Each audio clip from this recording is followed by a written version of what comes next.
Medine ne se laisse pas faire. Le rappeur a annoncé le 23 février via le site Mediapart qu'il porte plainte contre la députée des Yvelines Aurore Bergé pour diffamation. Invitée le 18 février sur LCI, Aurore Bergé avait été interrogée par Jean-Michel Apathy sur la déclaration choc de la ministre de l'Enseignement Frédérique Vidal, qui affirme que les universités sont gangrenées par l'islamo-gauchisme. La députée voulait expliquer que l'université était responsable des idées prônées par les intervenants qu'elle invite. À l'école normale supérieure, ENS, vous avez ce rappeur islamiste Medine qui est invité, celui qui disait qu'il fallait tuer les laïcards. Est-ce que si est-il légitime qu'une école aussi prestigieuse que Lens donne la parole à celui qui appelle au meurtre?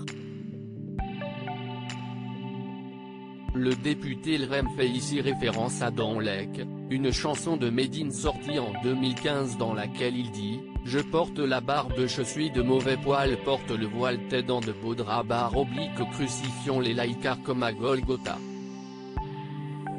À la sortie de cette chanson, dans laquelle Medine dénonce les dérives de la laïcité, il mettait déjà en garde contre une mauvaise interprétation de celle-ci. Il est maladroit de m'attribuer des considérations communautaristes, alors que je ne suis précisément le critique.